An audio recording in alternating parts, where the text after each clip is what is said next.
essential character EC3 controlling my narrative, and you are watching Young Kings Wrestling, and you have been warned. It's a good show.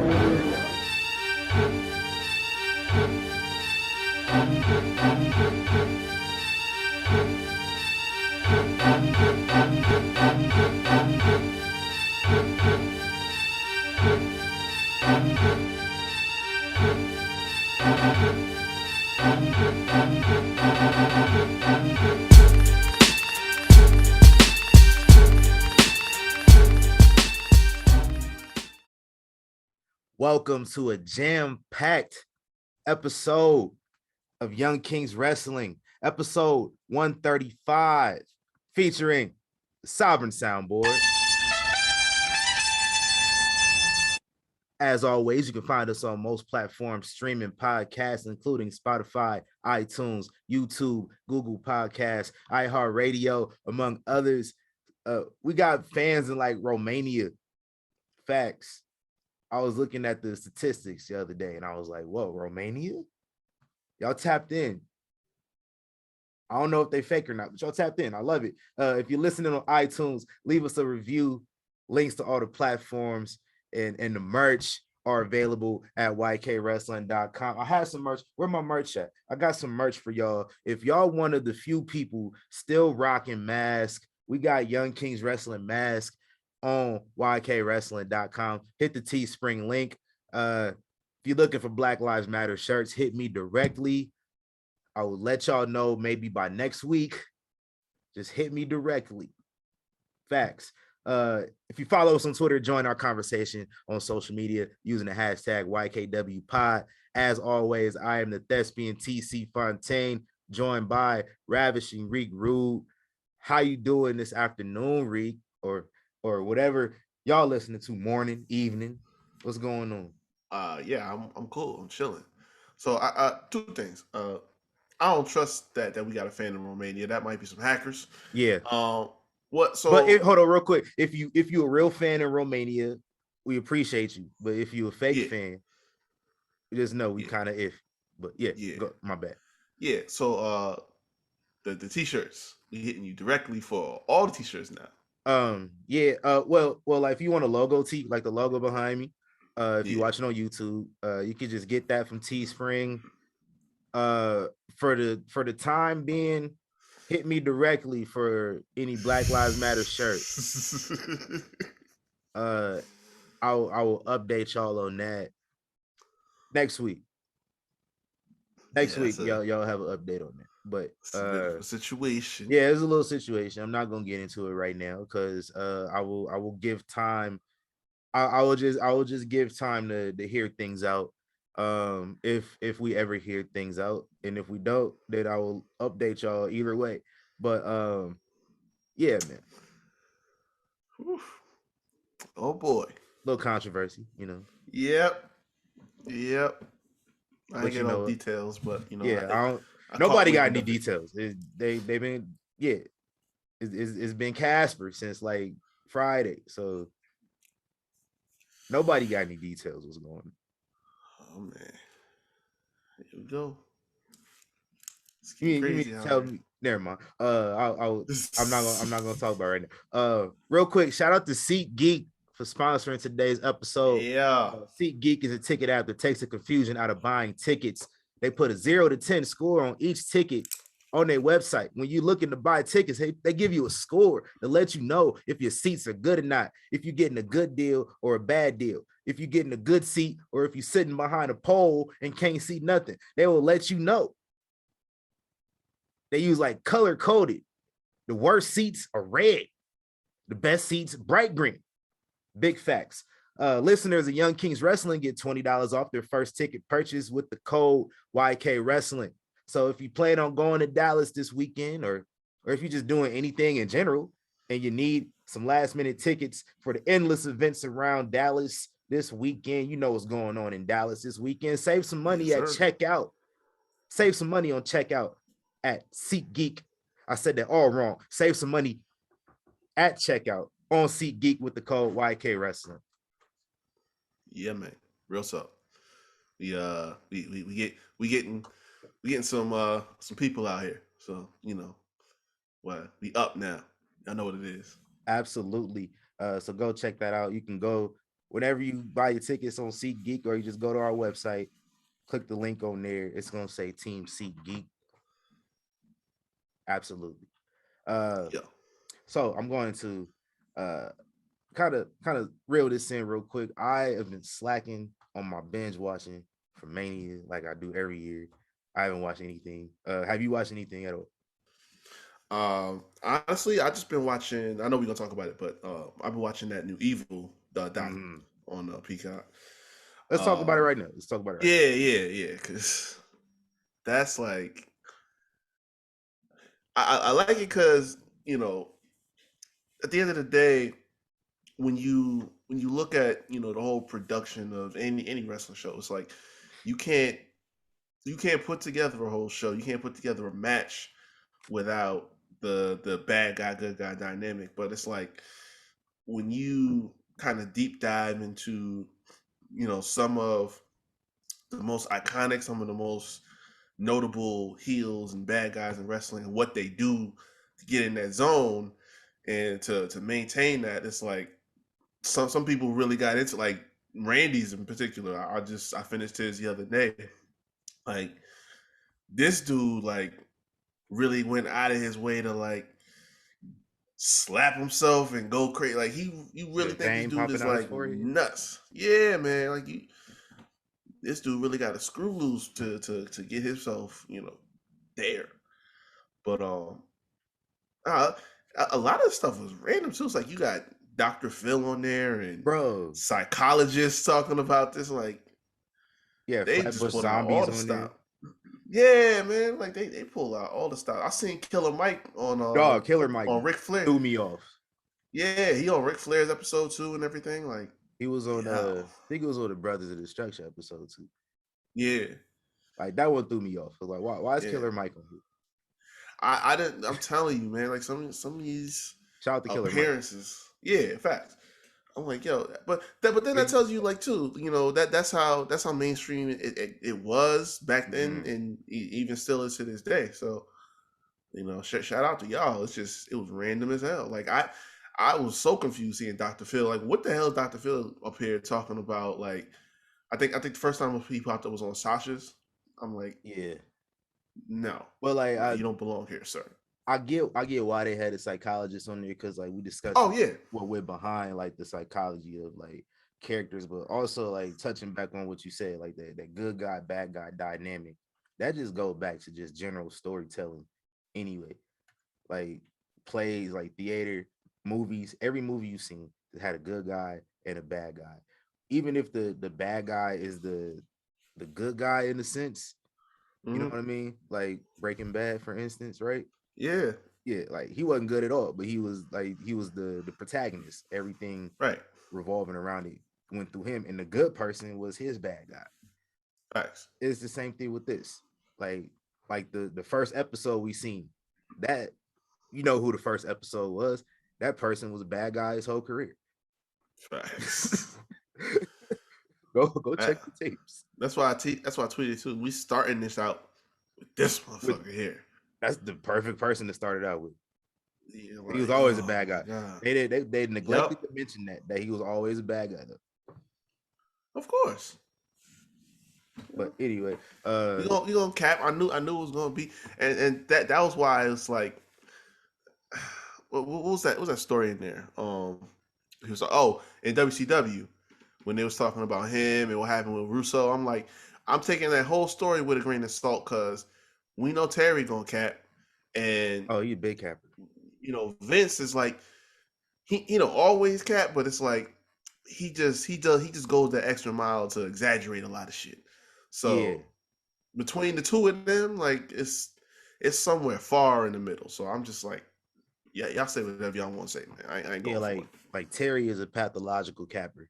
Y'all saw the Instagram post the other day. Like that's some of the biggest cap ever.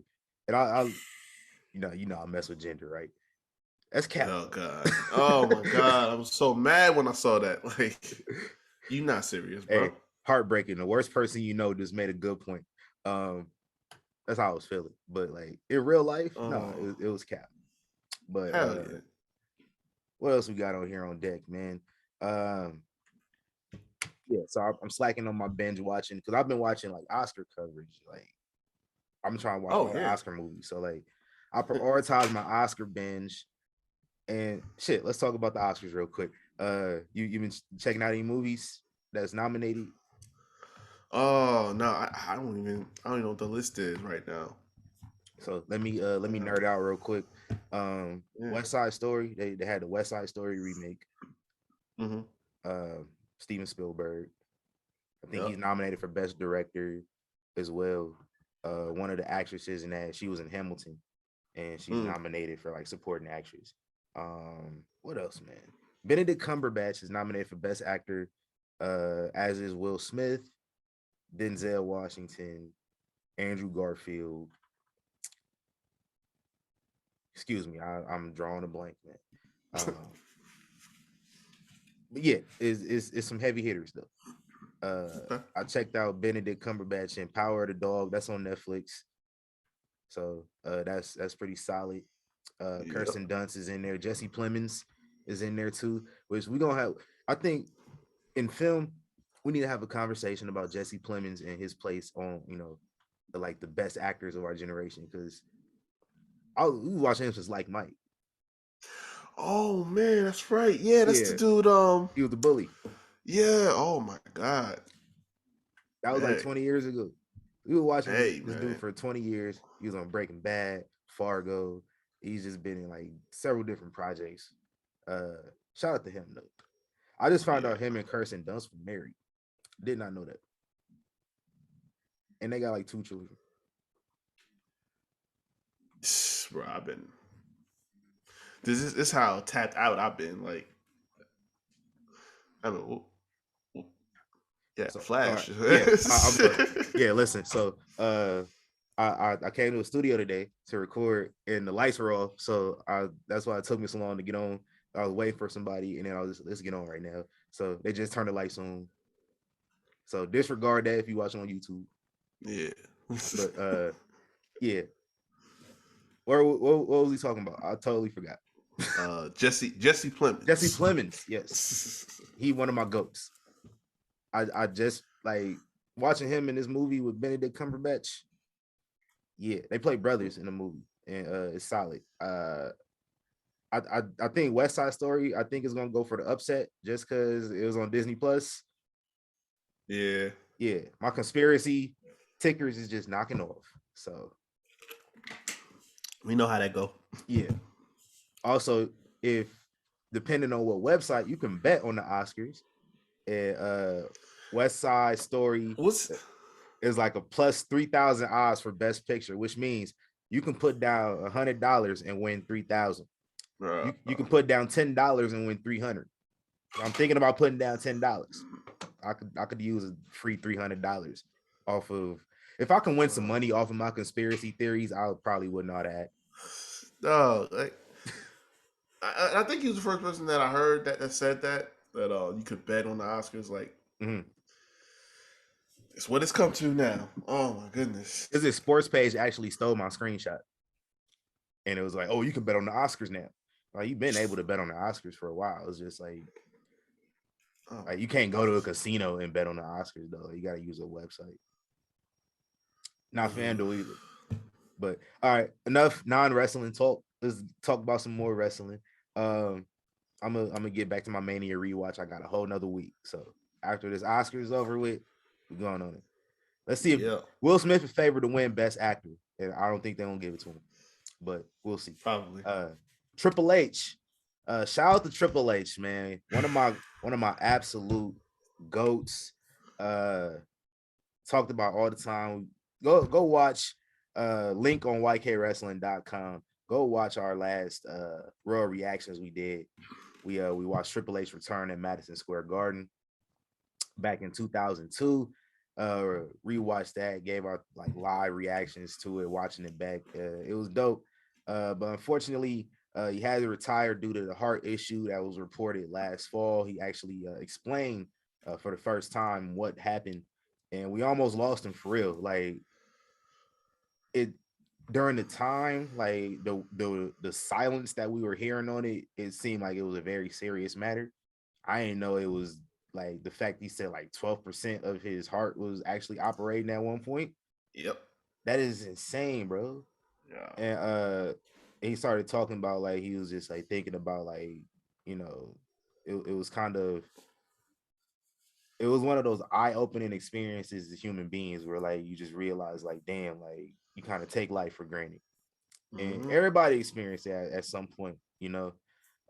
He started talking about his daughters, and I can definitely identify because like I was in the same position as his daughters in my childhood, like the same exact thing. Like my dad had a heart issue and almost lost him like at the same age of one of his daughters.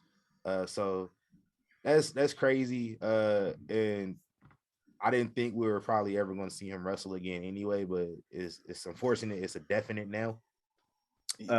Shout out to Stephen A for the absolute worst segue of all time. This dude just talked about how he was almost dying, and Stephen A is just like, "Oh yeah, but shit, when you getting back in the ring though, like son, that is the worst. That was the worst segue of all time. Like you should common sense. It should have just went through your head. Like, oh, so you just like, almost bro, died. Like, you've been doing this for how many years? I know that's one of your pre-written questions.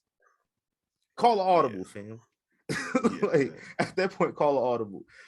Real quick, what's your favorite Triple H matches and moments?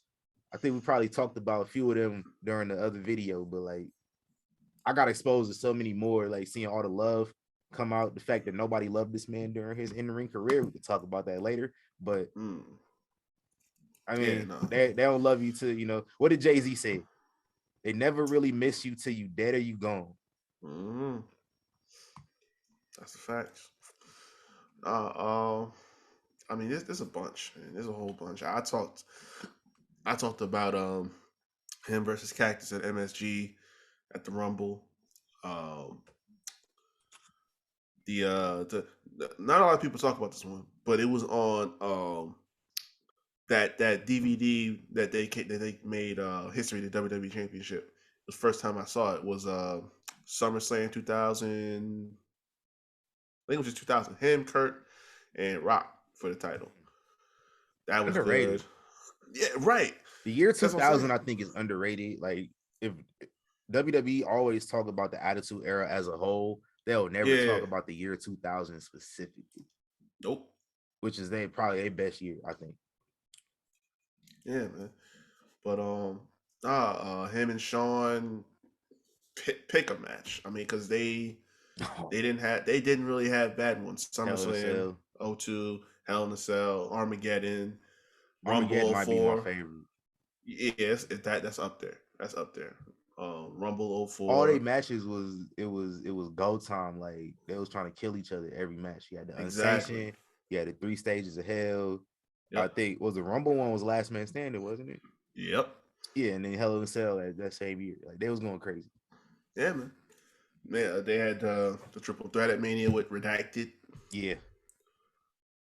I think probably one of my favorite underrated matches from Triple H, like before he was a main eventer, SummerSlam 99, 98. Rock. Yeah, 98. Yeah. SummerSlam 98, Madison Square Garden, ladder match, Intercontinental title, before him or The Rock was main eventing. Yep. And this is like on equivalent of like, I don't even know who I can compare it to recently. Probably shit, man. Maybe Triple H Batista. Not Triple H Batista, John Cena Batista. I was gonna say, yeah. That makes sense. Like that's on that level. Yeah, that was because that was that like right as they was on the cusp of where they were about to be in terms of being top guys in the company. Yeah, Rock won the title 3 months later. Yeah. So yeah, that makes sense. One of favorite underrated moment though. This man went on Tough Enough. Oh man. Top 5 Triple H moments. Yeah, because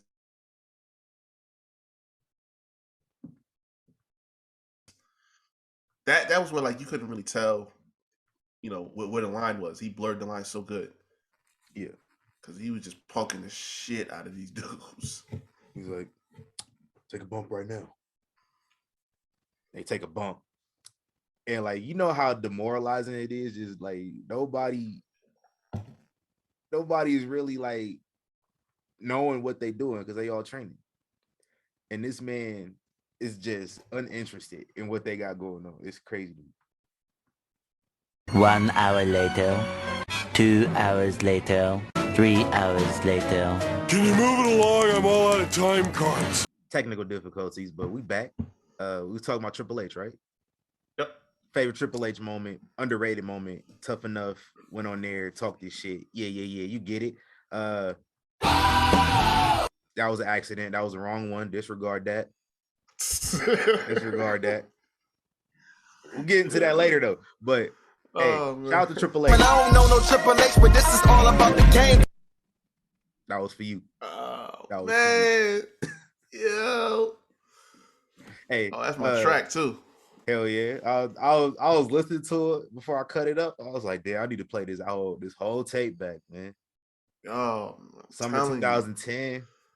It was something else, bro. And Triple H's last match in canon was also Batista's last match. So yeah, go ahead and duck both of them boys in the Hall of Fame next year. Might as well. 2 for 1. 2 big headliners. You could duck in Evolution in next year. Yeah, absolutely. Next year should be in Vegas. Y'all heard that, Vince. right? Vince. Y'all heard that. Whoever is involved with booking WrestleManias. Yeah, after LA, have it in Vegas. I'm trying to be there. Trying to be out here. Big facts. Right. Also, speaking of Hall of Fame, shout out to Shad Gaspard, RIP, our brother, recipient of Warrior Award, which we all knew that was coming at some point. A true hero in every sense of the word, man. And I think we should also allow him to have this moment without, getting on your soapbox about Warrior as a person. Like, there's time and a place for that. And like, let's honor Shad. Let's honor the fact that he did pass away as a hero. Like, we talking about somebody that encapsulates the Warrior Award. Right. Him. 100,000, 10,000%. I'm making them numbers, but you get where I'm going. But it's true though, because it's like, despite what you think about the person, because listen, we could go on some, we can talk for hours about that. Yeah. Like I can do that, no problem. But at the end of the day, it's like this whole thing was created to, depict what the real message behind it. It's like we talk about Black Lives Matter. We support what the message stands for, not what the organization, and what, they misconstrued the message as, what I'm saying?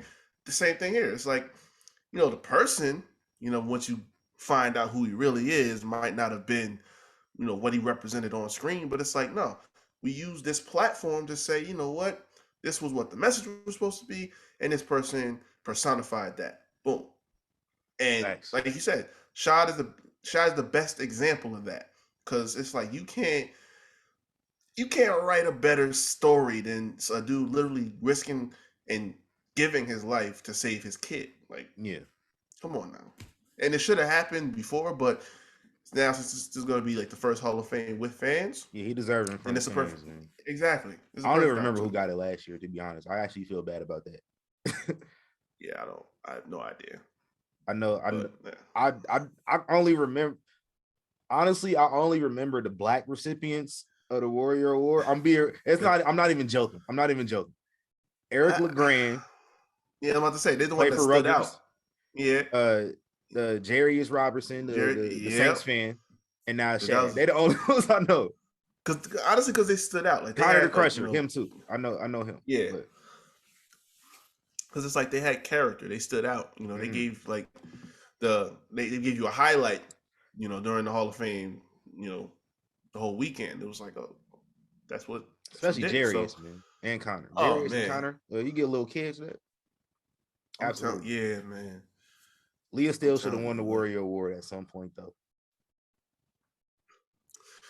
Yeah, I mean, that's gonna everybody gonna be on the same page about that, but that's okay. We ain't Hey, tripping on hey, we know how we feel about them. We don't listen. We don't care. it. Kanye said we don't care what people say. Nah, Yeah. Anyway, never that. yeah, enough of that.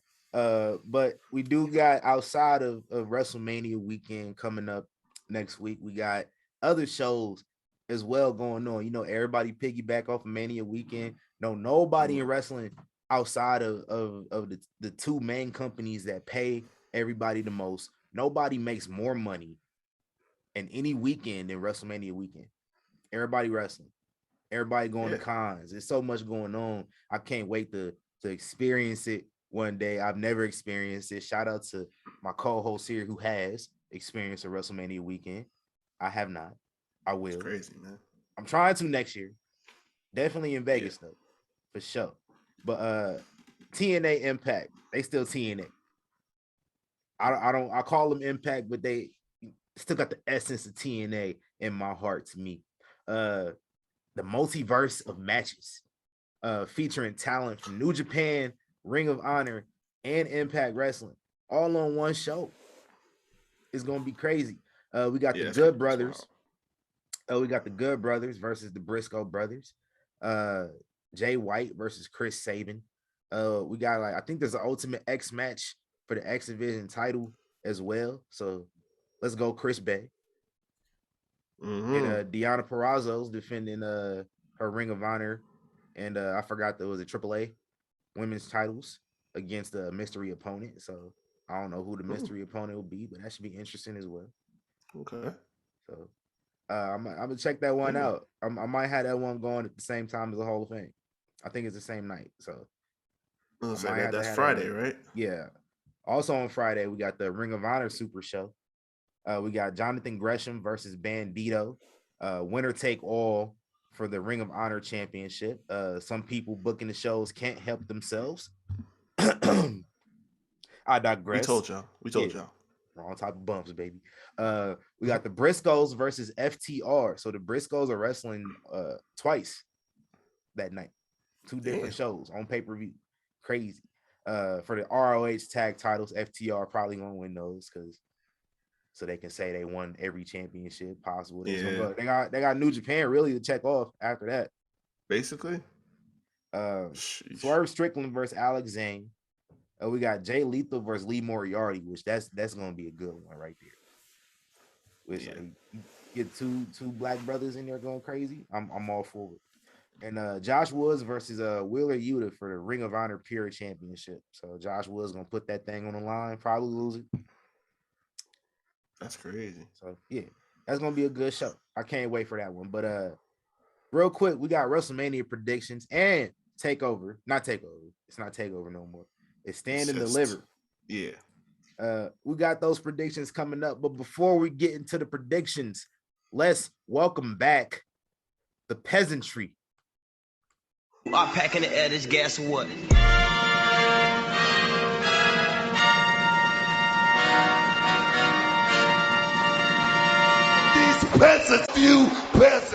Peasant of the Week, episode 135, the Young Kings Wrestling. Ride back. Bring that ass here, boy. Yeah. Hey, man. This is the first person ever to receive Peasant of the Week.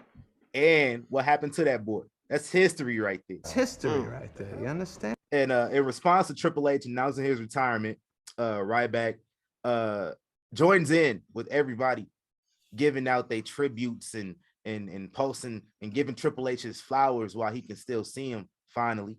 Ryback joins in as well, but he kind of joins in a unique way. He says, "You ended up being the biggest disappointment for me personally from loving you growing up, but I wish you well in retirement and future good health." And then he posts like a GIF, Triple H hitting a pedigree on him back in like 2011 or something like that. Backhanded compliments are never the wave. They are never the wave. It says a lot when the only time wrestling fans unite online is whenever your Twitter fingers get active. Everybody's united and shitting on Ryback. Always. Crazy. All the time. And you know something? This was something I was gonna get into earlier when we was talking about it. Cause like I watched that full interview that Triple H did, and I'm gonna be as serious as I can right now. Like no bullshit. That was a really hard watch because at the end of the day, for those of us that have been watching this man perform for 20 plus years, that was one of the first times we actually kind of saw him legitimately vulnerable, like not working us in kayfabe or nothing like that. Like it was legitimately a vulnerable side of him. And it's a guy that doesn't do that type of thing. Like you don't get him the raw emotional side of him. He peels back the curtain like that. So that told you how serious this was. And then, he talked about it. It was heart failure. And immediately that kind of triggered me because I'm thinking like, damn, that's how Eddie died. Yeah. You know what I'm saying? So like this got real as quick as humanly possible. He was fortunate enough to be at home, and Steph fortunately was there to help him out as well. So exactly, Eddie didn't have nobody when it happened. Right, he was on the road. Yeah, but it's like, I was listening to that, and it's like, you think about how we was this close to losing half the clique in about 2 weeks, and it's like that got so crazy. But then the worst part about it is that, damn, after hearing that, you think about, how devastating that would have been. But then it's 10 times worse because half of y'all spent this time that he was away and, wasn't speaking on what was happening. Y'all took that time. Exactly. Y'all took that time to just, let's go with Triple H and this new NXT stuff, man. What's up with this? He probably going to leave and stuff like that. It's like, what if he did not make it? Like, how would y'all look today? And that goes back to Ryback. It's like, yo, why is it we just picked the worst? You already know Ryback about to say some bullshit whenever Vince passed away. You already know. Oh, he premeditated the bullshit. Is this the second time Ryback has gotten Peasant of the Week? Now that I think about it, it might be. Now that I think about it, I think I gave him Peasant of the Week for that. It might have been, but it's like that's what I mean. But it's like, yo, why is it y'all picked the worst possible time to air your feelings, or it's like just getting the wrong type of business with people? It's like,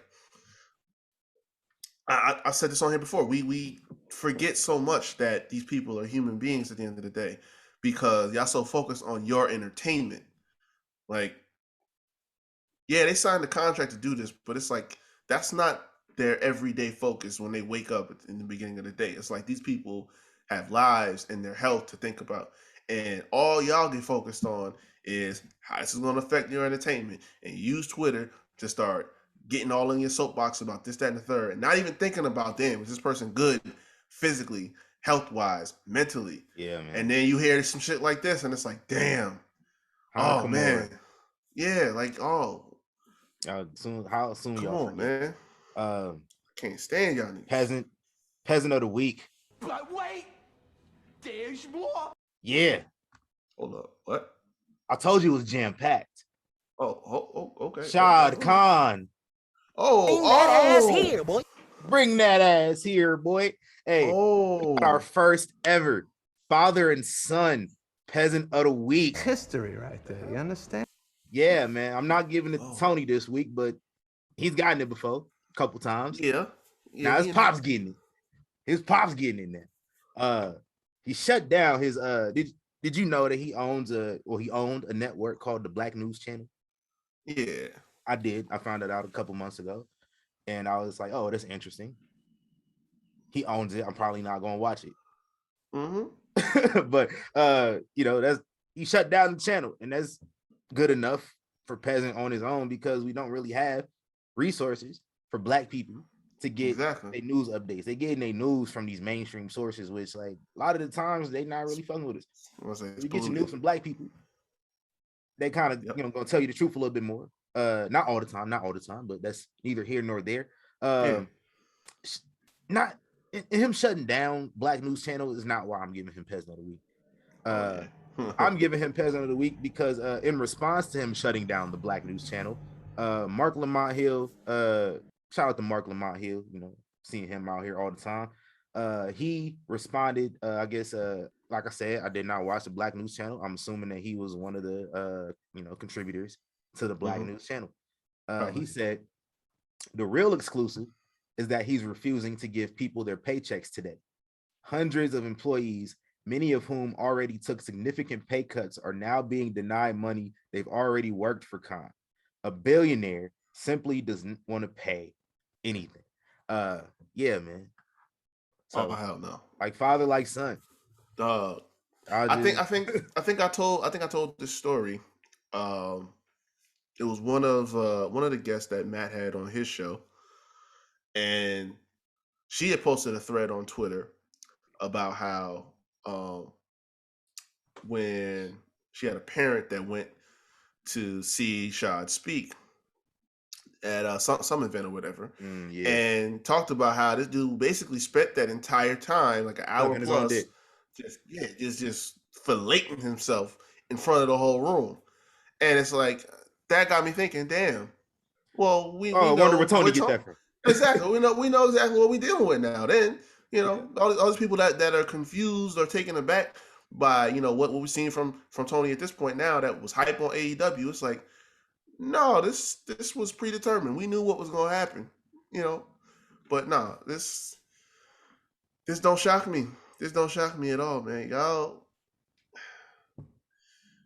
just don't know, man. This is generational bullshit you're dealing with right now. I saw a tweet this morning when I woke up too, relative to Shad Khan. He says the Jaguars have now spent $175.3 million in guaranteed money on free agents this offseason, the most by any team in a single offseason ever. The most by any team in a single offseason ever. It's history right there. You understand? It's not good history though. And it kind of goes to show you. Yeah, the fact that you gotta spend so much money, because even the players union was like, hey, don't sign with the Jaguars if you can do it. That's bad. Hey, man. And then you're gonna spend that much money to still be ass. Bro. Just saying. Number one draft pick that's probably why he shut down the company. That's probably why he shut down the company, not paying them, because he's like, damn, I'm gonna spend all this money. If this team is still trash, then we might have some problems. So he hedging his bets. That's all that's about. Yeah, so certain bet that he might be hedging too. So y'all should be on the lookout for that. That'll be very unfortunate. But yeah, man. Hold on, wait a minute. Y'all thought I was finished? What was that? Oh, I got more. We got another one. We got three. This is jam-packed. Bret the Hitman Hart. Bring that ass here, boy. Yeah. Oh, wait a minute. What happened? Thought, man. So I seen, I guess it's a new shoot interview Bret Hart had inside the ropes. And this man, I didn't watch the whole thing. I just seen a clip from it come across my timeline. I didn't even watch it. I just read the quote. He said, Goldberg cost me $16 million in 2 seconds. When I hear Goldberg going to Saudi Arabia making $3 million for a 10-minute match, you think he would have called me up and sent me something for it. He's never thought of me once since I got hurt.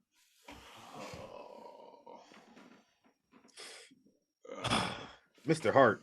Don't you get tired of this shit? All the time, dog.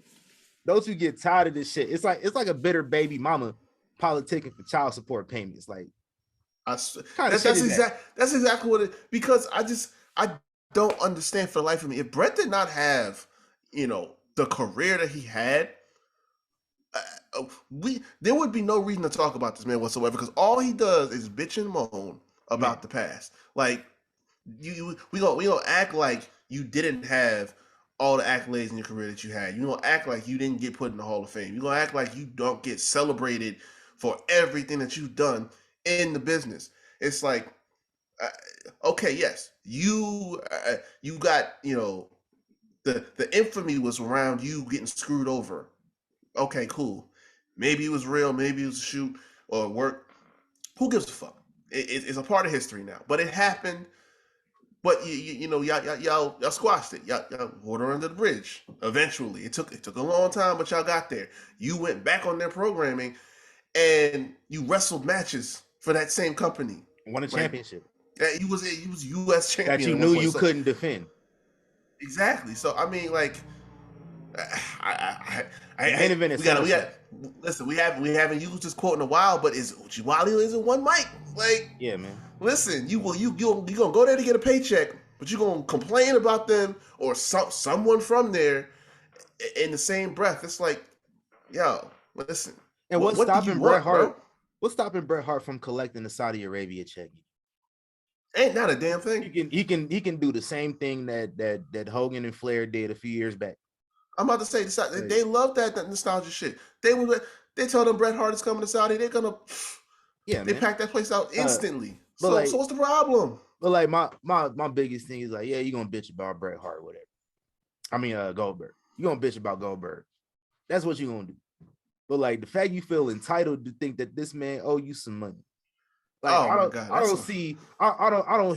ever hear about Droz trying to shake down D'Lo for monthly payments because he ended his career. I don't ever hear about Paige trying to shake down Sasha Banks, feeling Sasha Banks owe her some money because she ended her career. Exactly. Like, yo, and honestly, Droz has been cooler about the situation than D'Lo has. D'Lo still kicked himself about what happened in that situation. So it's like, bro, I can't, and let's keep it a buck here. All right. Yes, Goldberg and that bad maneuver kind of it messed you up, but what the hell were you doing in WCW anyway? Like, come on, let's be honest. I got more about that, but let me just state one thing real quick here. It's not like he hurting for money though. Like, no, he got his likeness on like damn near everything. NFTs. You got these apparel companies is making Bret Hart apparel. You know he getting a percentage of that. And like the fact that once his career was over, he cashed out on a crazy ass insurance policy because he couldn't compete no more. But also let's not pretend, Mr. Bret Hart, that you didn't wrestle for 3 weeks after the Goldberg match. That's Googleable. You know what also is Googleable? Your opponents, your face redacted the very next night after that. And you know Bret Hart versus Redacted, it was only like 5 minutes, but you know they weren't holding back. No, hell no. So like, yeah, he was bumping for Redacted. 2 weeks after, there was a hardcore match versus Terry Funk. Bret Hart had a hardcore match against Terry Funk in the year 2000. He had a hardcore match against Terry Funk. Let's put that into perspective. Now the match itself, the bumps weren't crazy. I went and watched it, and the bumps weren't that crazy. But he was bumping for Terry Funk in a hardcore match. But want to complain about somebody else ending his career off a concussion. He also faced a guy named Jerry Flynn. Never heard of him. Ric Flair. He fought Sid Vicious on a house show 3 times, and his last match before he fought Vince at WrestleMania was against Kevin Nash, which was a 10-minute match. So you mean to tell me wrestling for 3 more weeks, you wrestle 8 matches in 3 weeks after the Goldberg match? You telling me that none of them matches possibly made your condition worse? It's 100% Goldberg, huh? No, man. This dude just love to complain. I don't understand. Sit your ass down, man. And because if it's not one thing, it's another. It's really not. It's like there'll be the smallest things that he'll still be bitter about. I don't know what do you want, man? Like, they always give Sean and Razor credit for the first ladder match, but I had the first ladder match in Calgary 2 years earlier. I hate that. I hate that so because what about your career? What about you as a wrestler said, oh, ladder matches would be dope for Bret, right? It just don't fit. It don't fit at all. Sean, after that match, basically became synonymous with the gimmick to this day still. So it's like, what was that going to do for you? Oh, we're just going to blow your head up even more now? Oh, well, Bret was the one who innovated the first ladder match. Like, no, man. That's all he want. I see why CM Punk love him, man. That's toxic. Yeah. Same listen, thing. listen. Listen. If AEW goes with him, goes the way we think it's gonna go, we're gonna have to reopen that conversation. And that's why I see so many people dick riding Bret Hart this past week. I feel like he going there. It's probably a lot. That's why they just amped up the dick riding of Bret Hart. Oh, I ain't yeah, never like seen on this level. Yeah, because now it's like it's hot in the rumor mill that it's like all of those like little hints and tidbits they dropped on AEW with FTR talking about how they got rid of Tully and shit like that, and then the Bucks mentioned something about even if you had the best there was, it wouldn't matter. So yeah, they dropping hints on TV, and he claiming he don't know nothing about it, but it's like, Brett, you're not turning down the check. Let's be real. All right. You did it once. All right, you was on their very first show. I was there. Exactly. Like, that was my first time ever seeing Bret Hart in person. Yeah, man. I did technically, but it was for like a second because he came out with Natty and Beth for that tag match, the women's tag match. When was that? With when they had the women's tag title match when Sasha and Bayley lost it and the Iconics won. Yeah. Yeah, so it was like a split second, but it is what it is. But no, man, Brett, you need to find some happiness in life, man. All right, how you married to a black woman and still unhappy? Exactly. I don't understand it for the life of me, bro. Like all that shit is so far in the past. We talking about 20 years ago, and you still all this money you got, all this everybody respects you in your career, but you mad off of the fact that you couldn't wrestle past the point you probably should have stopped wrestling. Right. Probably like you say, he shouldn't have been in WCW anyway. He wasn't doing nothing at all. Some other shit with Shawn Michaels. That's all it was. Yeah, like you wasn't doing nothing over there. Like lack of accountability. Sounds like you. Yeah, had a just basically a forgettable career over there. You got out. Listen, you got your health intact. Your mental, it seems to be intact. You're not hurting for no money. You're not struggling out here. You're not one of those wrestlers that retired and went broke and struggling. Didn't Bret Hart almost died? Like you would think, like just the conversation we was just talking about with Triple H. You having a very, very, very intensive health scale. I know he had something. Yeah, there we go. I know he had something. So like you would think, like we talking about Triple H, you had that moment. We just talking about Triple H. You had that moment where you're damn, you take life for granted. You would think he would be a little bit more fucking happier the fact that he still got he had a stroke, goddammit. Mm-hmm. You know what a stroke is? It's like a heart attack for your brain, basically. Yeah. Your brain is like, I'm getting technical. And this, I'm getting technical. Everybody should know this, but like I'm just saying, your brain is basically the circuit breaker. Like circuit breaker in your home. And control the power outlets everywhere in your home. That's what the brain do. It control every faculty of your body. Your brain can shut your heart off if it want to. Like, so this man had an attack of his brain, and he still got he still can walk. He can't wrestle no more, but he can walk. He can probably do like light physical activity. Like he can still function. He still has his memory. He can still talk. He can still be independent, but he's still just unhappy because his career didn't go and end the way that he would have liked it to end. You got to get over yourself, man. That's crazy, man. I never understand it. Never. You giving Canada a bad name. One could say Canada had a bad name previous. I mean, I know I'm in America. America got a bad name too. America was built on a bad name. Yeah, that's like the worst. But yeah, you gotta stop this shit, man. Hold real quick. I got a soapbox I gotta get off on. This has nothing to do with wrestling or nothing. The fact that people from the UK have like this sense of that, the superiority over Americans, like people like England, the worst fucking country of all time in history. The history of England is a very dark history.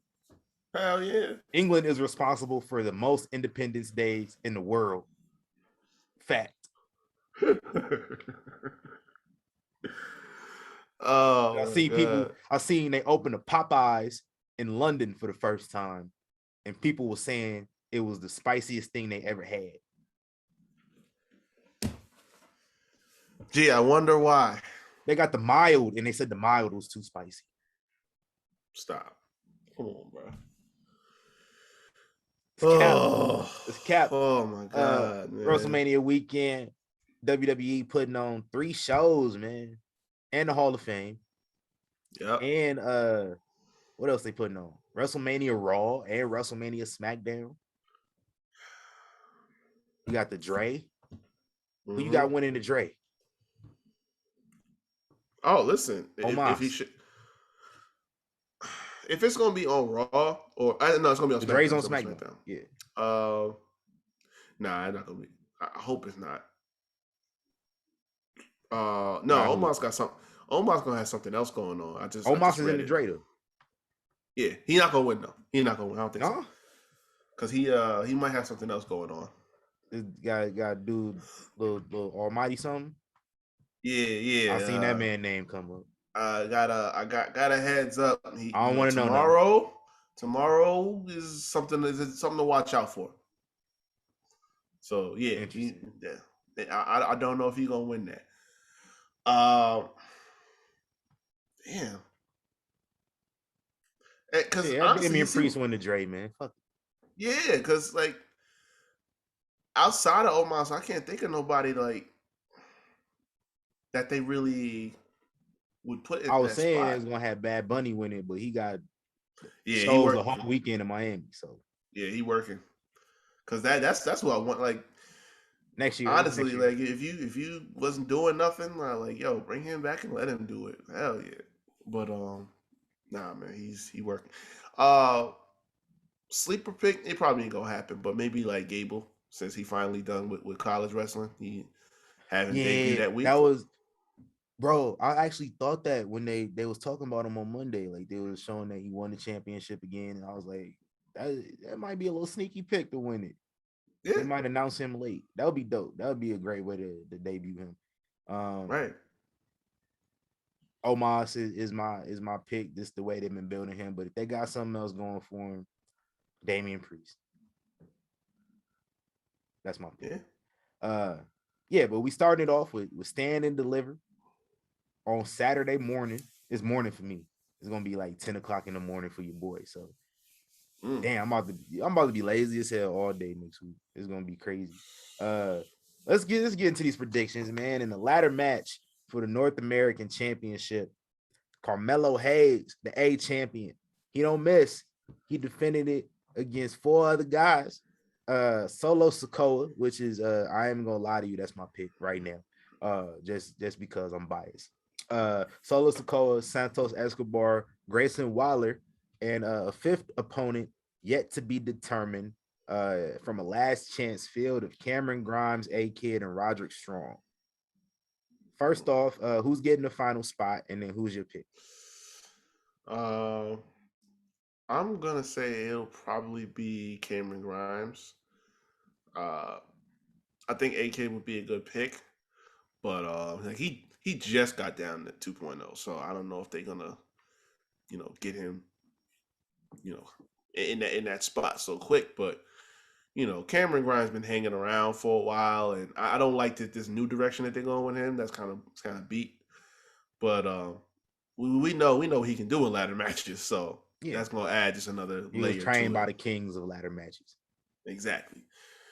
I'm trying to pick with my heart because I don't need Melo to lose this belt yet. I told y'all I want him to keep it, and I want him to win the NXT title while he's holding it. Since we couldn't keep Keith Lee in-house, let Carmelo take that moment, and once he gets up to the main roster, it's just add to the accolades.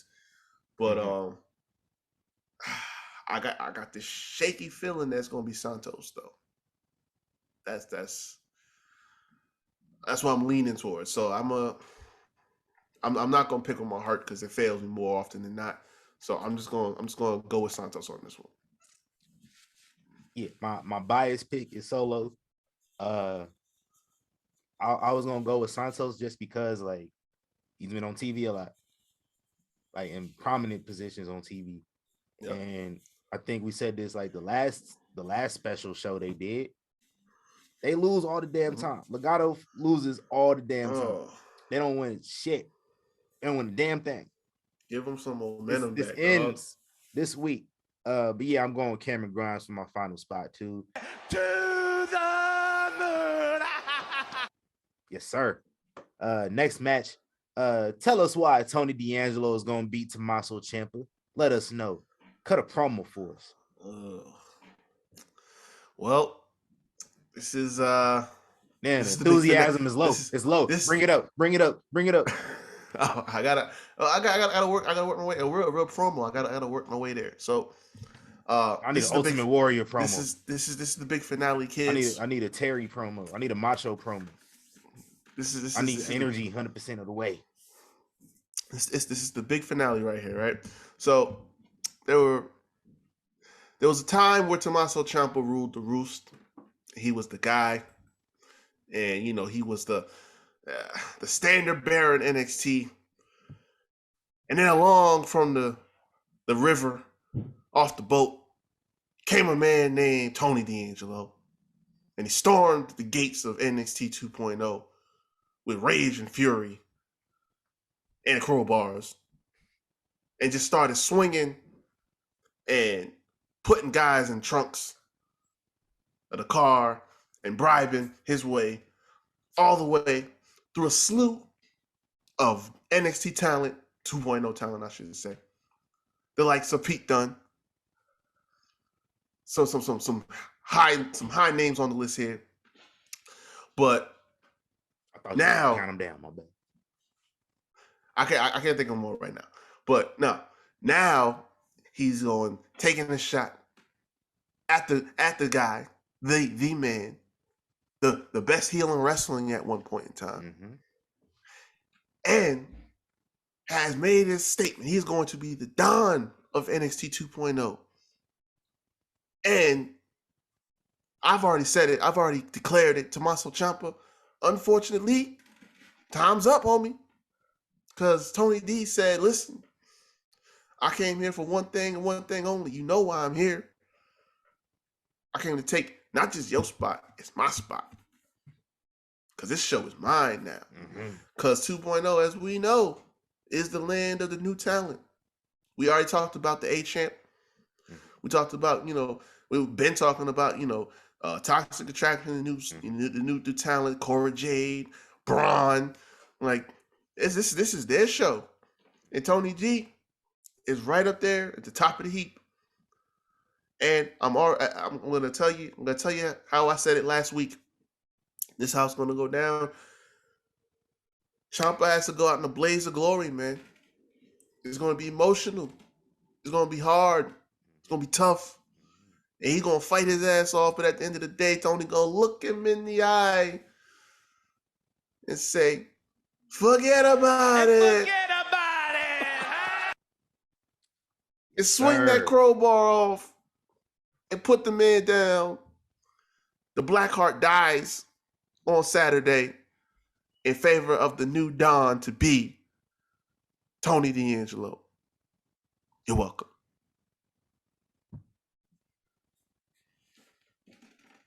Absolutely. I agree 110%. Tony D'Angelo winning, yo. That was dope. I like that. That was dope. The NXT women's job, I'll listen. I'm lost for words. NXT Women's Championship. Mandy Rose defends the title against Cora Jade, Io Shirai, and Kaylee Ray. Real quick, what are your thoughts on using the women's Dusty for a main title shot? Oh man, I like it. I like it in this scenario, right? Because it's not like they really care about any women's tag titles on the main roster, but also it's like we didn't sit up here seeing Kaylee Ray and Io Shirai. They paired them up because they're not doing anything else at the moment. But it's like we wanted to see Kaylee Ray going after the title, and that just gives you more options now, because initially it was like, okay, Cora and Mandy 1-on-1, so maybe they want to get Cora started right away. But now this gives you an out because my pick is Kaylee Ray. Same. Because I'm like, yo, that's the first, that's gonna be the first kind of transition right there because Mandy kind of did what she needed to do. If she sticks around, she sticks around. But she did her job at the end of the day. But I think Kaylee Ray would be a bigger mountain to climb for Cora Jade if she's like the one they're gonna build up, especially as a Kaylee huge Ray, baby face. Yeah, especially if you let Kaylee Ray be Kaylee Ray that she was in NXT UK versus Cora Jade. You know how much that's gonna do for Cora Jade when she eventually topples Kaylee Ray. If you book it like right. That's my pick though, man. Yeah, Kaylee Ray. I've been saying this. This is the longest reigning women's champion in WWE history. Mm-hmm. That's Googleable. You might see somebody else above her, but we don't acknowledge her. So Kaylee Ray, number one in my book. That's facts. That's facts. One of the greatest of all time, and she deserves the recognition as such. Yeah. Io Shirai is too. Io Shirai ass need to be on Raw or SmackDown. I'm tired of this. Like, this is supposed to be on there for the last year. What's going on, saying, bro? This is crazy. I know what's going on. I know what's going on. What? I'm gonna tell you what's going on because you know they just about to put her with Oscar. Stop! Come you on, know that's bro. exactly what they gonna do. I'm so tired. They just waiting wait for Oscar to come back. That's all. That's why it's taking so long. I'm so tired of that. Me too. But you know that's what's going on. Right. That's what they do.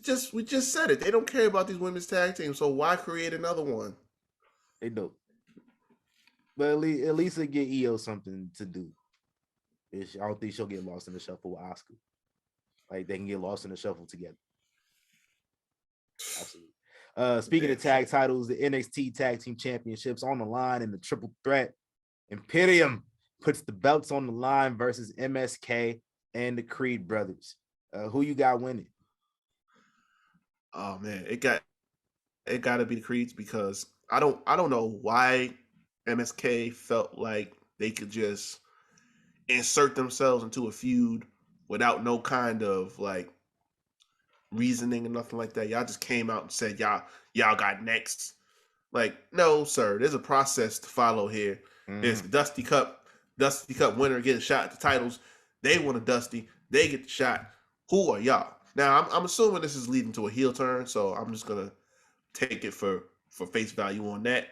But I need the Creed brothers to win this. Don't fuck this up, cause y'all thought MSK was getting booed. Now they go down to Dallas. They finally back in an arena instead of back in Florida.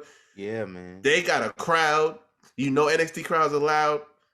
If they steal these titles away, yeah. That might be up there with Ciampa getting his own theme music from the crowd. Yeah, this is like going to be the smarkiest crowd that they've had since before the pandemic. So you know they about to come with it crazy. But we were presented with some new info this past week. Maybe not new info, but an update. We see the Diamond Mines training facility got vandalized by some vandals. That's right. That's right. And shout out to Idris and Nofi. Did you see his tweet? Yep. Shout out to him. He said, "See, I told y'all it wasn't us," and he circled the white hand. So we see a white hand, and then we see somebody else in the back spray painting. We can't see that person's hand. Definitely look like a light-skinned brother. So there's only one tag team in NXT. That's a white person and a light-skinned person. Yep. They just so happen to be in this match. They just so happen to be heels. I think they're gonna win the titles here, and the Creed brothers will get them at some point down the line. Man. Yeah, MSK is gonna turn into the biggest. I'm telling you. They already do like little like subtle dick bag shit too anyway. Yeah. I mean, it wouldn't be bad booking. I'm just saying, like, y'all gonna start a fucking riot out here, man. Hey, it's about damn time. I'm tired of these wrestlers not getting heat. I'm tired of them getting cheered for everything they do. It's about time. Let's bring hate and real wrestling back. I said that all wrong. Let's bring real haters back, man. Let's bring hating back, man. Let's hate these wrestlers again, bro. Let's stop loving these wrestlers that is meant to be hated. That's LA true. Knight versus Gunther. We know who winning it. Man. Oh, I hate it because I got love for my guy LA Knight right now, but Yeah. yes, sir. But you know he ain't winning. Yeah, no, I just watched that match he had with what's dude's name? Duke. Dog, man. Beat the shit out that dude. That man's chest, bro. His chest was bleeding. Like legit bleeding from his hand.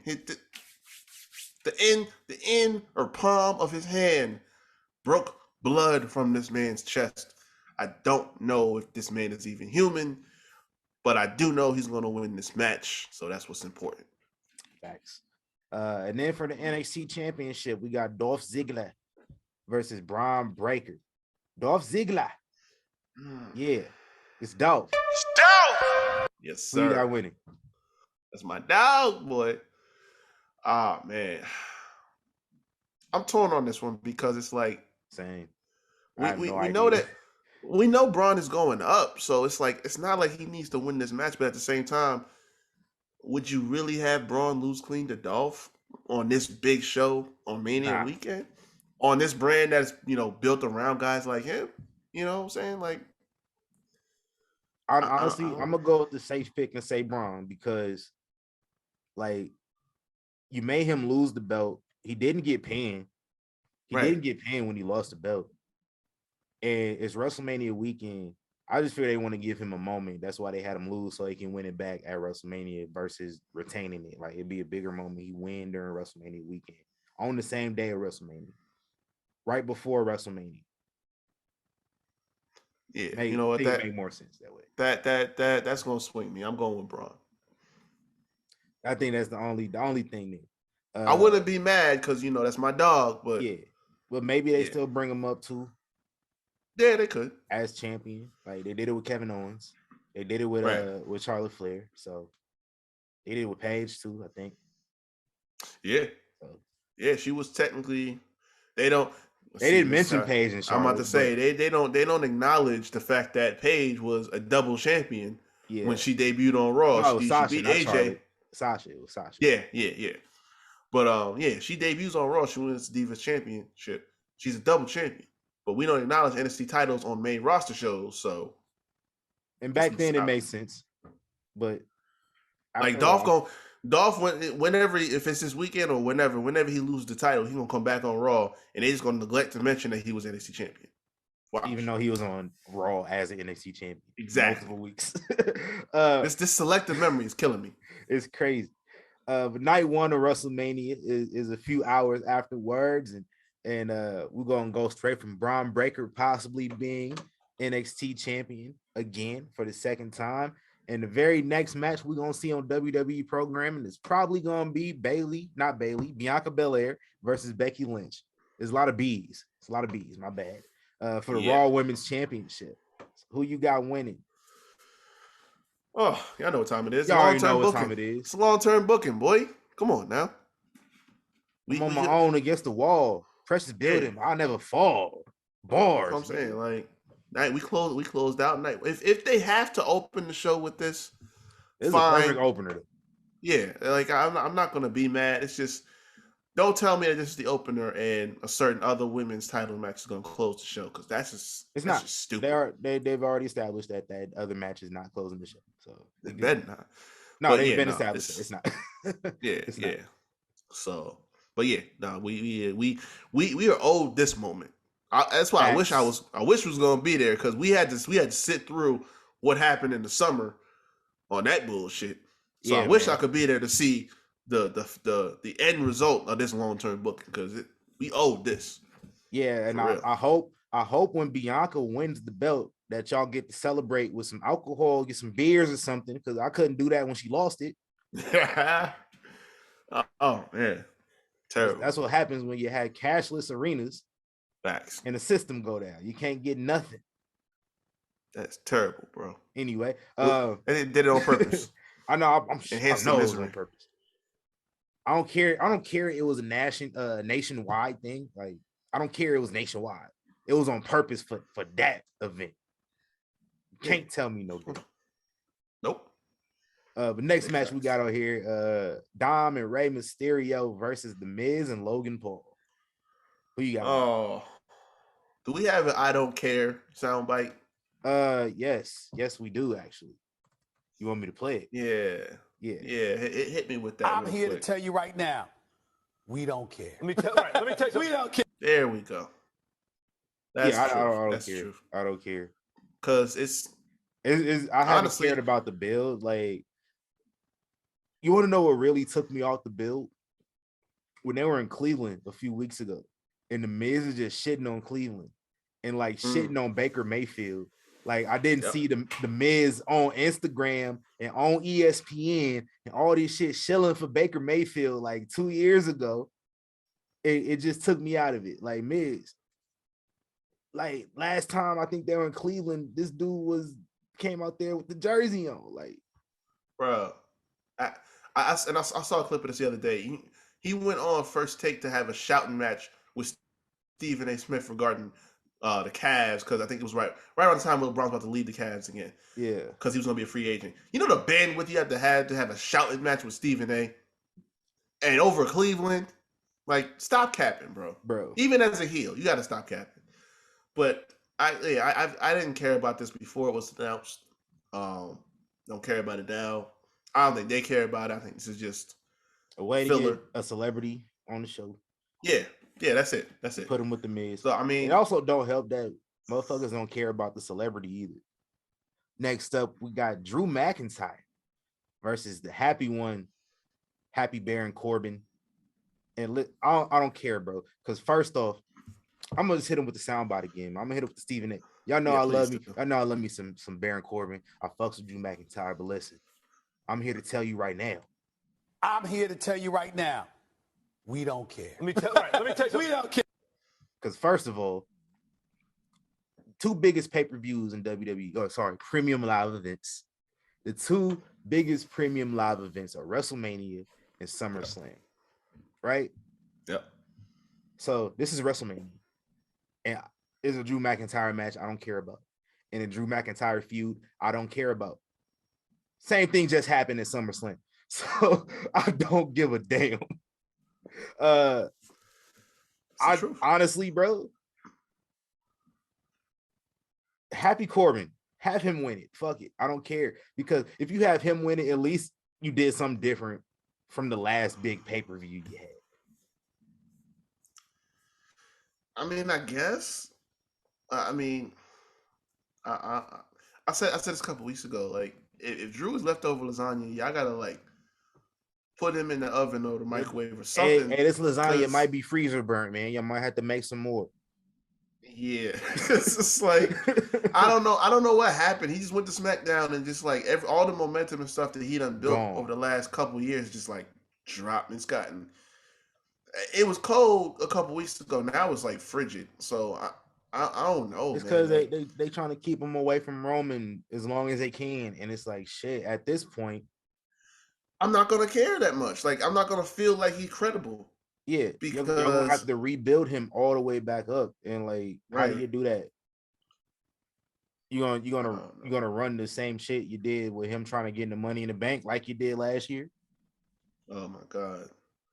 Like, at this point, it's kind of like something different gonna have to give, and I think a loss to Baron Corbin would do more for Drew McIntyre long term than a win would, because that way you can build him back up to be credible. That's true. Because you're gonna have to be forced to build him back up to be credible, because at that point you're like, yeah, man, this motherfucker lost to Baron Corbin at Mania, right? And I'm gonna tell you right now, back up, dog. And I'm gonna tell you now, I'm gonna have an attitude if this man can say that he has wins over Kurt Angle and Drew McIntyre on his resume over the last 4 or 5 years. I'm gonna have an attitude about that. Might be a top 10 Mania resume right there. It's definitely gonna be in conversation. I mean, he got the Dre in his debut, so facts. it's in the conversation. No, I know the Dre ain't all that prestigious, but it is named after Dre. Yeah, they think that shit fell so far from what they wanted to be. Yeah. But yeah, I'm gonna err on the safe side. I'm gonna say Drew, just because I'm not gonna say they dropped that far with him, but don't know yet. No, he ain't lost the crowd yet, and that's all that matters. As long as he got the crowd still, he's good. But like as far as like credibility from a television watching standpoint, you're gonna have to build. You're gonna take maybe a month or two to build this man back up before you see him in any main event program again. Yeah, like a month or two. That's all it's gonna take. It ain't gonna take that long. WWE does not take that long to build people up. Not at all. Like the first time it took Drew maybe like 3 weeks. So like this time it's probably gonna take 2 months. A month should be fine. But yeah. Next up we got for the SmackDown tag titles, the Usos versus Shinsuke Nakamura and Rick Boogs. For the love of God, don't do it, Bloodbath. Oh my don't do it, Bloodbath. Listen, from this point in the show, I might have to, and I never do this. I might have to switch off Mania if they win, if Boogamore wins, because like I can't watch that. I can't watch that. Nah, I really can't. Not, and I would have been okay with Usos losing that Mania, but not to this. Not to that. I've been so sick of Rick Boogs since he showed up. You know what I'm saying? And we know that Shinsuke is where titles go to die. So that's double bad. We don't need that. So I'm picking the Usos for dear life at this point. Please don't even think about it. No, don't do it. Please don't. Like they could squash Boogamora at this point. They just don't got to go long. They can make this like what was that match they had? Well, oh no, I'm thinking the Shield. I'm thinking the Shield and New Age Outlaws. Mm-hmm. But that's the metric you can use. Like use that kind of style. Like make it a quick match like that. No, give me some Sheamus and Daniel Bryan. That's cool. No, not that. Give me some Kane and Chavo Guerrero. Oh, shortest match in Mania history. Give me something like that. I mean, it's right around. I don't want this long. It's right around the same time. Honestly, I don't like when they do stuff. Any wrestling company, I don't like when any wrestling company like does something that they just did like a few weeks prior. But shit, do what you did in Saudi Arabia with the Viking Raiders. I don't want to see it. Yeah, I wouldn't be mad about that. Hey, man, honestly. Shit. Xavier Woods is back, man. Like, run that back again. Shit. Nice. Anyway, nice. Yeah, we moving on. And yo, honestly, this whole Saturday night card, they're gonna have to do something different. They're gonna have to pace this card out differently. Maybe the Usos and Shinsuke and Boogs, maybe they can steal the show. Because I think they're gonna have to win the crowd over at some point. Because you got all these other matches folks don't care about, including the match people care about the absolute least: Charlotte Flair versus Ronda Rousey. For the SmackDown Women's title, yes, I said women's title, Ronda. The fuck. Real quick, just for formality purposes, who you got winning?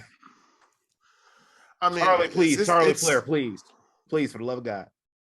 It's going to be Ronda. This is really what she came back for. I don't even want to see this. Call an audible, man. At some point, you gotta learn when to call an audible, Vince. And the fact that the last 2 times Ronda was involved in a build-up to Mania, you had to call an audible. Yeah. Like, I mean, you're not calling an audible now. Like, it looks like you're still on track now for everything that was playing. And I mean, I can't even say how the crowd is feeling. They're not feeling anything. Not. It's like I ain't feeling I don't anything. pay attention to their segments at all. Like, I tune me out, either. so I can't really say what the crowd is doing, how they're reacting. Maybe the crowd's loving it. I don't know. I'm not paying attention because like Ronda go out there like when Ronda cut that promo on Friday night, I was just like, What was the point? He's like, She's no, it's the never- SmackDown title. I don't even know why we're calling it that. It's because it's the name of it, bro. Like branding. That is the actual name of the title. Like listen, we've been down that road. They already tried briefly. that a couple years ago, and it didn't work. Exactly. We spent about like A cup of coffee, literally. Yeah, like a quick hot second. They didn't even do it on the main roster. They did it. It was NXT, right? It was one event. Yeah, and then they realized how redundant that shit sounds. So it's like, okay, let's not. Yeah, that's the key thing. We don't want anyway. If it make it make sense.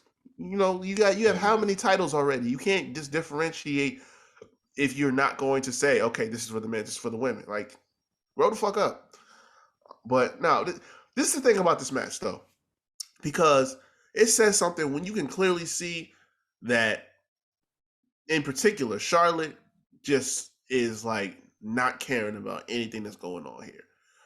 I said this for cared since the pandemic. I said that. That's what I'm saying. Like I've been saying, like Charlotte promos don't have sting at all. Like there's nothing to hear there, and it's like you just see a person that just doesn't want to be doing whatever this is right now. Maybe she burnt out. Maybe she's not caring about this and maybe when she drops the belt, because I got her losing, and maybe she's gonna take some time off. But like this is just like it's one of the things. Like it's just grinding to a halt real fast, and I don't care about like this ain't gonna be. I don't think it's gonna be like Rhea and Charlotte, where the buildup was trash, and then getting into it, it was just expected that it was gonna flop, and then they turned the crowd. I don't think it's gonna be like that. Yeah. I really don't. I don't either. I don't trust Ronda that much. I don't. Be honest with you. I don't. Maybe I'm proven wrong, but I don't. One more thing for night one. We move on to night two. The Stone Cold wrestle. Kevin Owens show. We ain't forget about that. I don't think he's gonna wrestle, to be honest. I mean, not wrestle, but is he gonna have a match? Nah. It's gonna be one of two things. Either I pitched the idea that KO could have like a bunch of different legends come out, and that was my idea from the jump. Like, yeah. That's a great way to send a crowd home happy and have them looking forward to the next night. Right. But it would either be that or, he brings out Stone Cold and, they do whatever they do. They have a segment. And then, like, maybe he'll bring them out. Like, he'll bring out Booker and JBL and all of them, have like a beer match. We are in Texas. Yeah. And I didn't come alone. I got some of my friends. Right. And then everybody else come out. Like they could jump him. Like, listen. Like, yeah, I'm still in shape. I can still whoop your ass, but I mean, I'll still open up a can of whoop ass, but you were talking bad about Texas. Mm-hmm. And you're forgetting we got some fine legends from Texas here in the WWE. We got John Bradshaw Layfield. Mm-hmm. The Heartbreak Kid, Shawn Michaels. Yep. And Booker T. Facts. Yeah, Kevin Von Erich come out there with the claw. Hell yeah. Dog. I'm speaking this Kevin Von Erich shit into existence. Oh my God. I'm a bug out if I see him too. He follow me on Twitter. Oh man, yep. He probably tapped in now too. Here we go. Yeah. We need that. He probably on the phone right now. Oh. Hey, y'all better have got Kevin Von Erich, dog. Y'all gonna make me mad. Y'all better at least, I know he gonna be there. Y'all better at least show him in the crowd or something. This is one of them legends y'all don't talk about that often. Facts. Is Kevin Von Erich a legend? Now that I said that, I'm like, is he a legend or is he just from a legendary family? Oh, like, no. Like, is this like Manu? Oh God. I'm gonna pose that question to the listeners. Like, y'all tell us what you think. Yeah, y'all let us know. Because I'm on the fence about that one. I'm leaning towards no. I don't know. I'm like, they don't talk about him that often. But I know like his brothers and his dad were legends.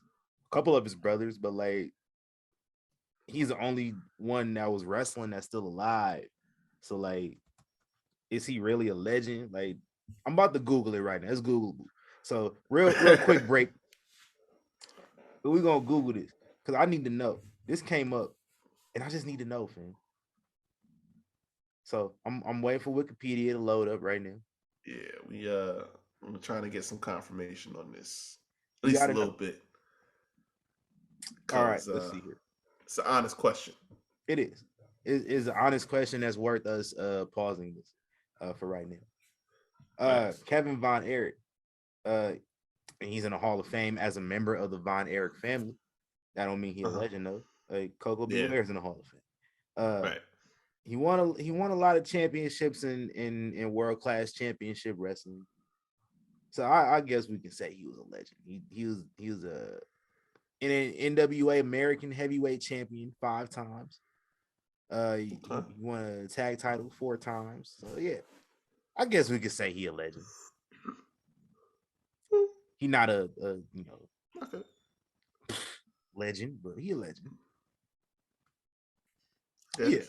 Yeah. You could give him that. I'll be all right with that. Yeah. Okay. Let's move on. Night 2 of WrestleMania. We got the women's tag titles on the line, and like you said, they don't care. Free Sasha Banks from the shackles of multi-women matches at WrestleMania. We got Zelina versus Carmella, Team Bad, Rhea and Liv, and Natty and Shayna. And I wanted the Bellas in this match. I guess we might not be getting the Bellas, but if we get the Bellas on some Hardy Boys WrestleMania 33 type stuff, I would not be mad. But give me Team Bad. Team Bad needs to win this. If not, then Rhea and Liv. But nobody else has any momentum. By nobody else, I mean Natty and Shayna, because we know these titles are changing hands. So yeah, 3 choices right now. I'm being redundant about this. I just don't care, man. Like, cause y'all don't care. And my thing about this one, I was looking forward to seeing the Bellas. We ain't getting that. And then you do Natty in the match and put it over Shayna Baszler. Like, come on, bro. And you add Natty Neidhart to the mix, your chances of me watching Drastic go down. Exactly. I wasn't too keen on watching. I wasn't too keen on watching anyway. But yeah, I concur, sir. But yeah, give me Team Bad too, because that's about all I'm gonna watch just because Team Bad in the match and Rhea Ripley in the match too. Yeah. Yeah, I need Rhea Ripley to stomp on me like she's doing her entrance. All right, Katie. Hey, listen. I'm leaning towards changing my mind on not going to Double or Nothing, just to see Jade, so I can have a Jade step on me sign in the crowd. Hey, that'd be worth it. Yeah, definitely be worth it.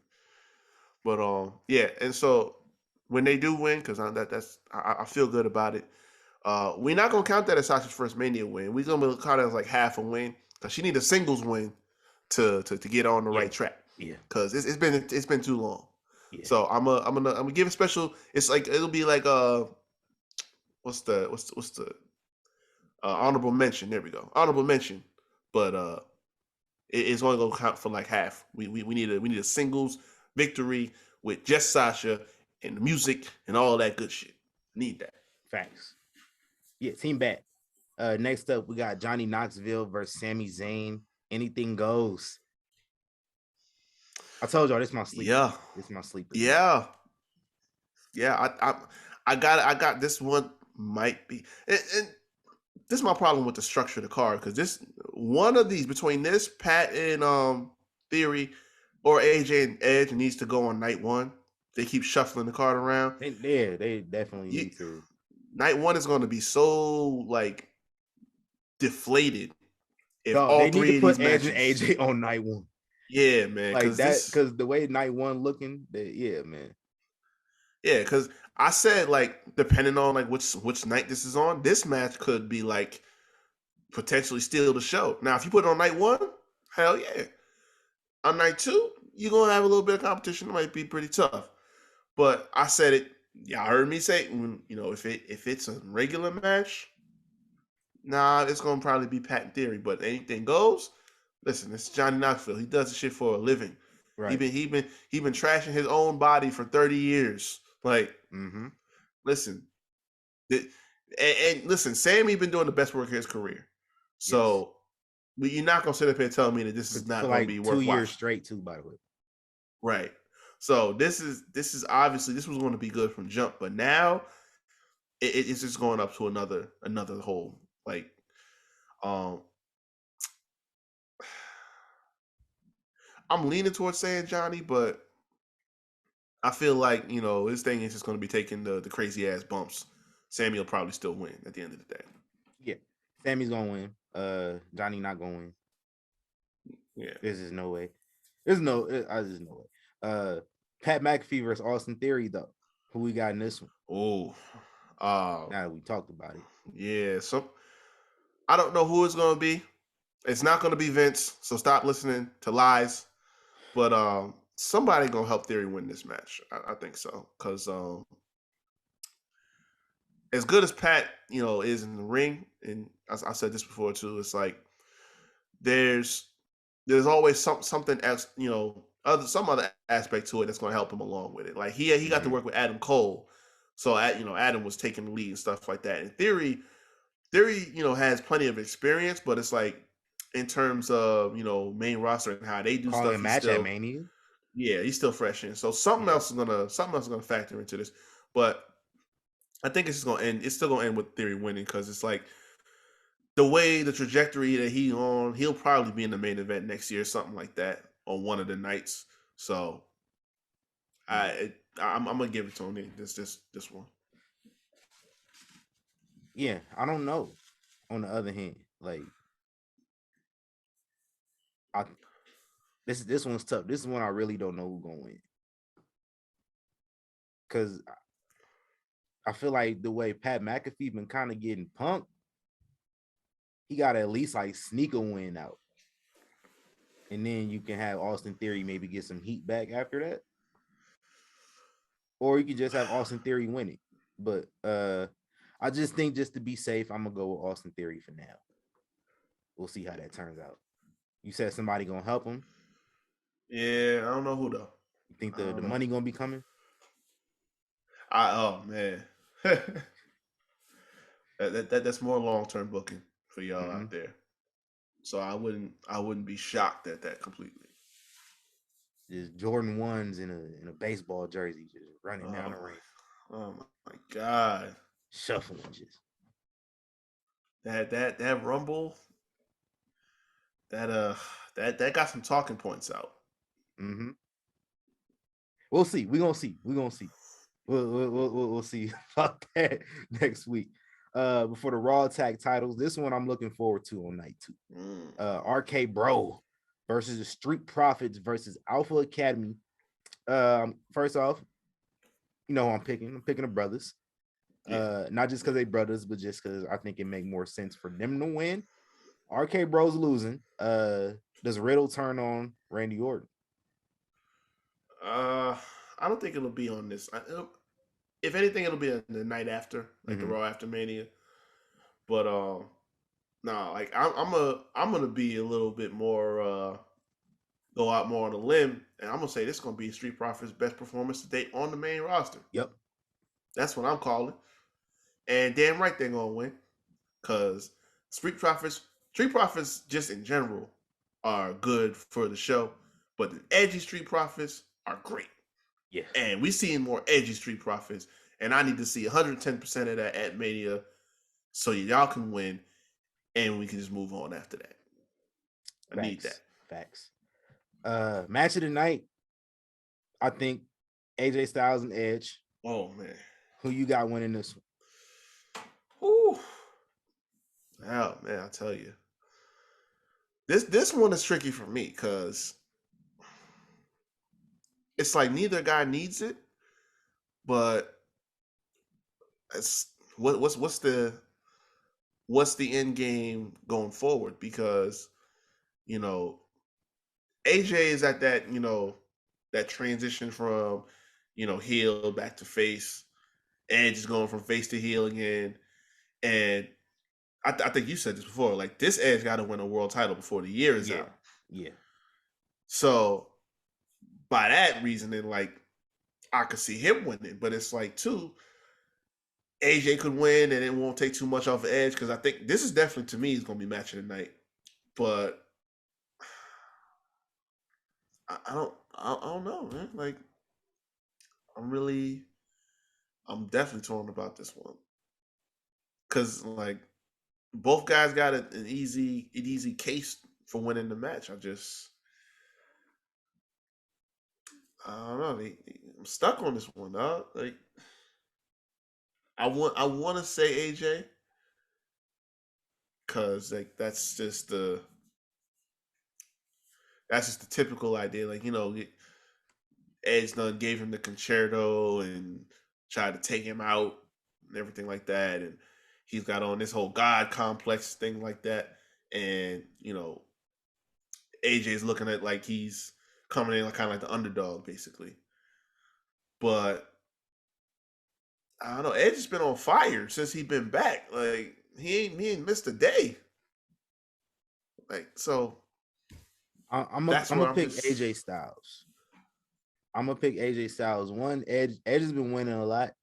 Like, every match he had against The Miz, he won. The last match, 2 out of the 3 matches he had against Seth, he won. He was winning mostly everything leading up to WrestleMania last year. This man's lost like 3 matches since he's been back. Damn. Maybe 4. AJ Styles is gonna get the win. I think it's gonna be very reminiscent of match of the night from WrestleMania 19. Shawn Michaels and Chris Jericho. It's gonna get to the point where Edge is gonna feign like that respect and probably kick AJ in the nuts or some shit. Like, it's gonna be something similar to that. Like, because I think it would make sense, right? Like, because that's all Edge wanted from AJ Styles. When AJ Styles accepted his invitation, all Edge wanted like just to show me that animal, that grit, right? Yeah. AJ shows that grit during the whole match, sticks his hand out for Edge. Edge shakes his hand, kicks him in the nuts, some shit like that. You would think AJ would have learned to wear a cup at Facts. this point. At WrestleMania, definitely. Hypothetically speaking, though, we don't know if that's gonna happen. But in our main event, though, winner take all unification match for the WWE title, for the Universal Championship. We got WWE champion Brock Lesnar out here putting his feet up on the desk, putting his feet up on the coffee table, slamming the coffee table. How you go in another man's locker room and eat his grapes? Facts. Throw his champagne over. Throwing his champagne, bro. He spit. He took the champagne to the head and then spit it out and threw it. So and then beat motherfuckers up with a chair. That's the WWE champion we talking about. Driving forklifts. And then we got greatness on a different level from our Universal champion, the head of the table, the tribal chief, the former big dog, the guy who Pat McAfee called him the GOAT. I ain't gonna call him the GOAT just yet, but he damn near getting there.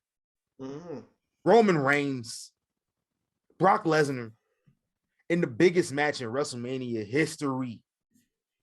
Biggest main event in Mania history. Definitely the biggest main event in the last 20 years. But you know it's gonna be. Yeah. It's gonna be Roman Reigns standing tall over Brock Lesnar. Just like in Madison Square Garden a few weeks ago. He's gonna be standing tall over him. He's gonna put that one up. He's gonna raise up both championships, standing over Brock. He's gonna have a lay over his neck. He's gonna have Paul Heyman just in the back, just being a hoe and being sniveling and slimy and just praying and just looking like, damn, what have I done? That's how that's gonna go. That's how WrestleMania is gonna end. I agree. Like we knew what time it was. Like, I said as soon as Brock came back at day one and won the title, and then that's when the talk started about them having this particular match. I said, I hope that's not the direction that we're going in, but if it is, there's only one option to go with.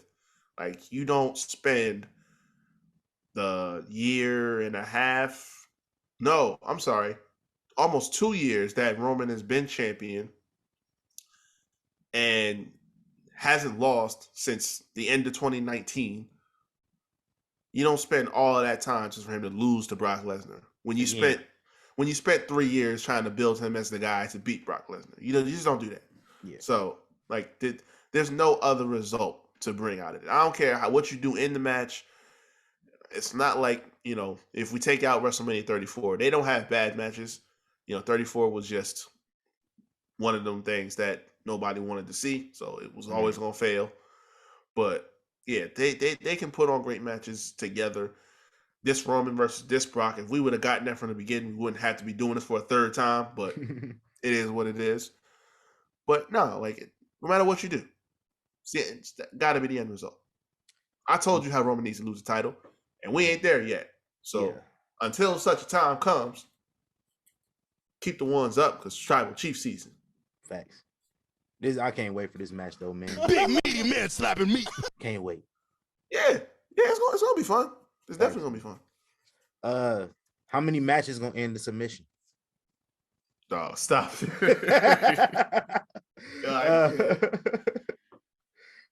One person we forgot to mention, I ain't forget to mention, he on my notes. Seth Rollins does not currently, as of right now, have anything to do at WrestleMania. But he has a meeting with Vince tomorrow morning. Yeah, I seen that. So we're gonna see. Oh man. Yeah, we listen, we know what the deal's gonna be. I'm maintaining it now. I don't think we're actually gonna see it happen until Mania. They might tease some shit again. Yeah. I meant to do it that time. Yeah, they might tease something on Raw, but I don't think we're actually gonna see the end result until Mania. And for the love of God, put it on night one. Is he big enough, like, of a name for y'all to do that? Like, who the last person that did a surprise appearance at Mania? It was the Hardys. John Cena. The last person did was John Cena. Is Cody on John Cena level? Oh no, hell no, he ain't on John Cena level. It's enough so that he'll get a big response. Especially because they was ready for him in Chicago last week. Yeah, especially because everyone's expecting it. It's like you got people hanging on the edge of their seats at this point in time. Like, I was even upset at one point. This mainly because I stayed up to watch it. Like, I didn't give a fuck either which way. It's like, I know it's coming. I just wanted to get to see it and not have to hear about it later. But listen, we know what's going on. It's just when it's going to happen. So, no. What if you come back? It is what it is, man. I'm not. Y'all not gonna get me Boo Boo the Fool 2 weeks in a row. It's just not gonna happen. But nah, man. Like, it wouldn't be a bad idea, because the whole thing is about drawing the crowd, and you're already gonna have a packed stadium in AT&T, so why not? But nah, I mean, they could do it on Raw. I don't really care at this point. If you do it at Mania, give him one of them big ass, elaborate, grand AEW entrances that he used to give himself. Oh no, I need all the pyro. They said he's probably gonna have like his presentation, his music, everything like that, because he owns that. So he's probably gonna get it, which is another reason why I think it makes sense at Mania anyway. So why not just put it on night one? Because it's like, night one is suffering right now. And maybe that's what they're trying to do. Maybe they're doing this on purpose, because night one is probably gonna have like 10, 15 minutes just dedicated to Cody and his entrance and shit like that. So maybe that's what they're doing. Yeah, KO show definitely gonna be like 30. Yeah. So I mean, maybe they're doing this on purpose. I don't know. Hey, adrenaline in my soul. Young Kings Wrestling, episode 135. Let's just close it out, man. You know, we've been here for a while. Probably been here longer than I wanted to be, but you know what? It was jam-packed. 3 predictions, 3 peasants of the week. This is our most stupendous episode yet. Oh my god. Plug your socials, bro. The taglines. Y'all can find me at RickHavoc24, Instagram and on Twitter. Y'all go check out the Havoc Hour on all streaming platforms where you find Young Kings Wrestling, Google Podcasts, Anchor, Spotify, and then the video versions are up on YouTube. All content is up. Currently talking sports, movies, TV. When the schedule clears out, which is going to be in a couple weeks, I'm going to get with my people that I put on, you know, my cinema crew, and we're going to schedule that first episode since it's been entirely too long, and we're going to get a date to get some new content up because it's been forever, and I'm tired of capping for y'all because I know y'all heard me say it a bunch of times. So I'm going to get a date, and we're going to get it structured out, and I'm going to see y'all soon. You muted. I'm muted. This is our first real update in months. Yeah. You ain't gave us no real update until now. I had to do it. Hey, so, it is what it is, bro. We working on it. Yeah. Real quick before I plug my socials, I wanna debut a new segment that I just decided to debut, like literally just this second. What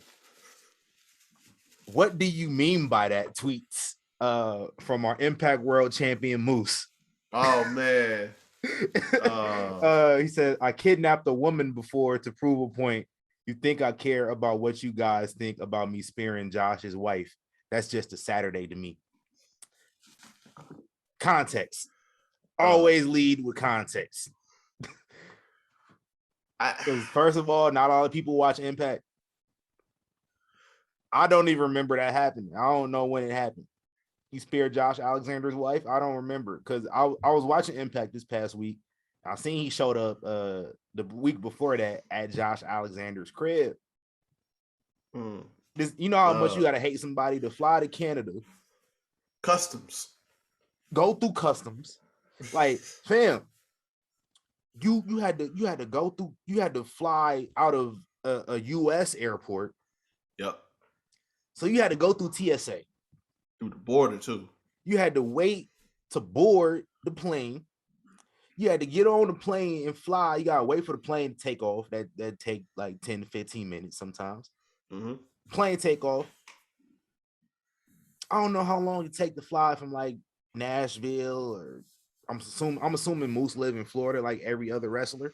I don't know how long it take to fly from Florida to Toronto. I think he's from Toronto. I don't know how long. So you had to sit on that flight, and then the plane landed. You know, sometimes they don't let you off the plane immediately. It might take up to like 20 minutes for them to let you off the plane. So you sat on the plane for like 20 more minutes. Depending where you sat at on the plane, you gotta wait for other people in front of you to get off the plane. You gotta go through customs. you gotta do all this stuff, bro. Yeah, man. That's a lot. You know how mad you gotta be to stay mad the whole time, to show up to somebody's crib in a whole nother country to antagonize his wife and kid. And then you assaulted her too, apparently. But you gotta leave with context because we don't know what you're talking about. That's what I'm saying. Like you led your tweet off with I kidnapped a woman before to prove a point. Like you are a black man in America on Twitter. Yeah, that's called 3 strikes, sir. Yeah, that's called 3 strikes. Like, what are you doing out here? You're not just a black man, you're a big black man.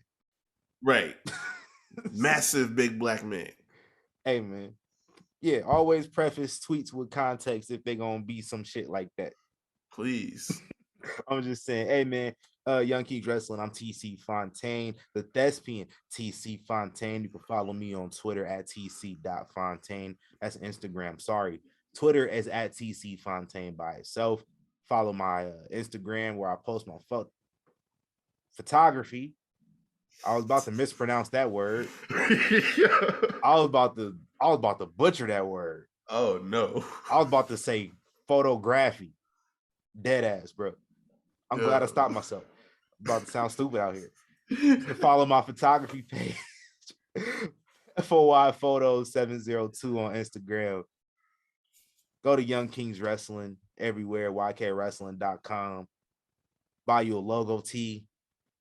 You can get a logo mask. You know what I'm saying? Black Lives Matter shirts. Hit me up for them. And Reek's internet messing up again. So we out of here. Gone.